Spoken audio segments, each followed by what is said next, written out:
Hi. So I thought I'd answer your question, but um, I thought a video would be better just because, I can explain more in detail and more in depth for you. So I run a guinea pig rescue, and I specialise in sort of socialisation, behaviour, and all that. And I do a lot of bonding, a lot of work alongside the guinea pigs to create these bonds and I work. I've been doing this for like about four years now. So, when it comes to sort of bonding and herds and everything, yeah, I've got a lot of knowledge. So basically, you've got two girls now who are already bonded. To understand a little bit about how bonds work and everything, it's important to know the background. So genuinely, in the wild, you'll have one boar with 10 to 15 sows.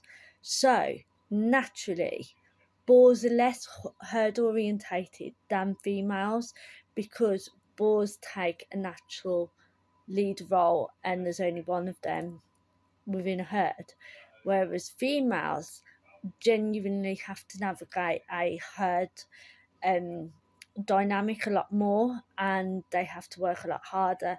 And for this reason, because that is natural to them, that means that living in herds is a hell of a lot easier for them. And this is really reflected within the rescue itself, because I have continuously kept one herd with all the females, and I've had to pair and bond and separate males consistently through my work. So when it comes to adding females into a herd, the success rate is highly high. It is very high, sorry. And this is a perfect example of this. Is I had one female who was extremely over dominant.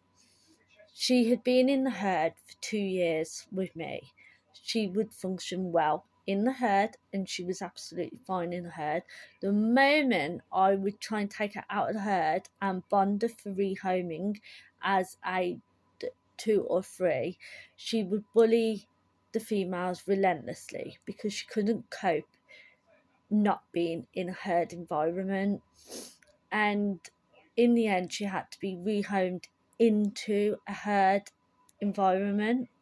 So for sows in particular, a herd environment is extremely crucial. And in my experience, and again, this is only personal experience with work that I do, females function a lot better in herds than they do in pairs.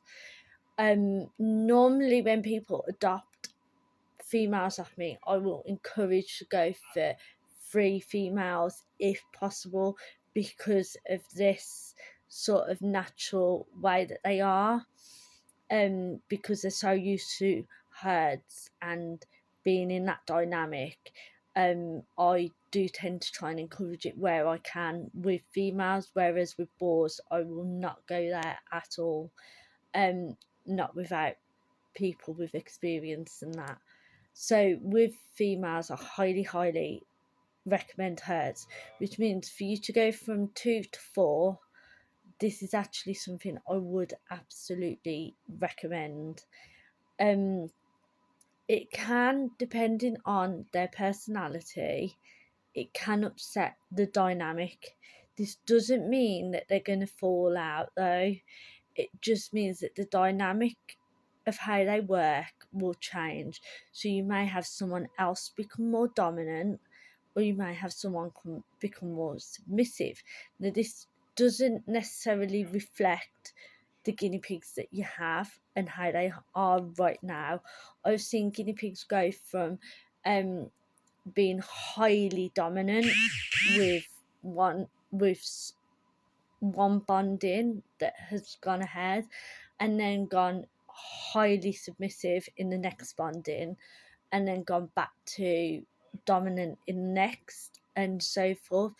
And they can do this with the same guinea pigs or with different guinea pigs, and it really depends on how they settle it at that moment in time. Again, this is personal opinion and from personal experience. It doesn't necessarily mean that's going to be the case, and it may indeed. I'm not saying there's 100% chance that it will not upset the bond that they already have. It could possibly go the other way around, but what I'm saying is it's very, very, very unlikely, and it might change, and the dynamic of their relationship that they have right now might be slightly different. You might find that one becomes more dominant compared to what it is now, or vice versa. In terms of introducing them now, because I noticed you said about keeping them separate, this for me personally, big no. You don't want to do this. A big thing that people don't understand with guinea pigs is that any kind of bonding is highly stressful for them. When they're first meeting guinea pigs, it's really, really stressful. So, and that is regardless of the fact whether you keep them separate or not. If they can sense other guinea pigs, it can be quite stressful. So if they can see these guinea pigs or smell these guinea pigs, it's going to likely be stress inducing for them, and it is something that is going to affect the bonding. So it's a no. My advice is go straight in for the bonding. So to bond them, the most successful way of bonding them is you want to set up a space that they haven't been before. So it's a new space, something new for all of them, something different. You set up a space, and then you want, so if you're going to have 4 of them, what you want to do then is put 4 hides down, make them 2-way. This is important because then they can't get backed into a hide, and they can get out. If someone comes in, they can get out the other way. And again, this is going to help reduce any issues within bonding, and it, because these early bonding moments are crucial to get right, because if someone feels backed into a corner and they can't get out, they're going to become defensive, and that's when the fight can start. And if the fight happens, you're not going to get the bond then. So the idea is you want to reduce what could possibly cause the fighting before it happens. So 2-way hides, get 4 of them so they've all got a hide each, but 2-way, so if one comes in, they can get out. You want plenty of hay, plenty of distractions like toys, treats, stuff like that, tunnels, anything that distracts and just takes it away from the actual stressfulness of meeting those other guinea pigs. So and the same with water bottles. So water bottles, food bowls, make sure you got plenty. Sprinkle it, even better. Sprinkle food over the floor rather than in a bowl, even better. You want to do everything like that so that it reduces it. You introduce them all at the same time in this new space, put all 4 of them in this new space, leave them to it.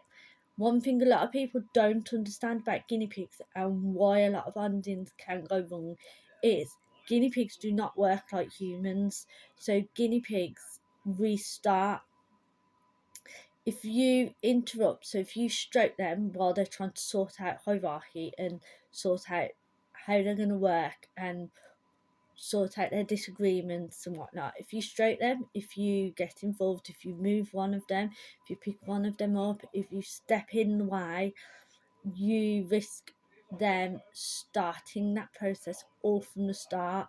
But every time that you start that process over again, it can become more stressful for the guinea pig, and therefore it can cause it to become more likely not to work out in the bond, because the higher the stress, the more defensive, etc., they're going to get. So what you don't want to do is keep interrupting them, because then you're basically fulfilling that the bond won't work. So you don't want to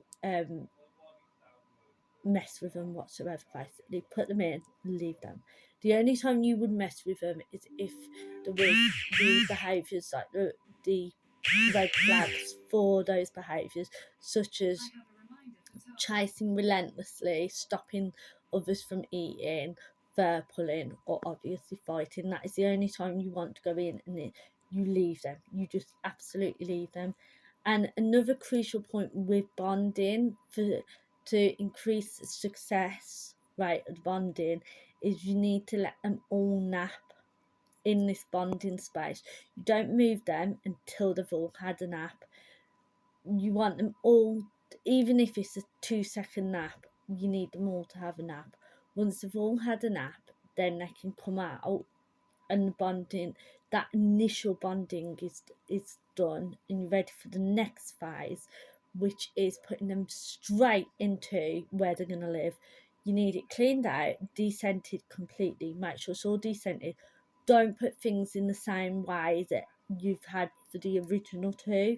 You want them in you want the cage to look brand new and all different, because if the original two can't go in and it feels like how their cage was before they left, that is opening up the space for them to start being overly dominant, because it's their space and their house, if you know what I mean.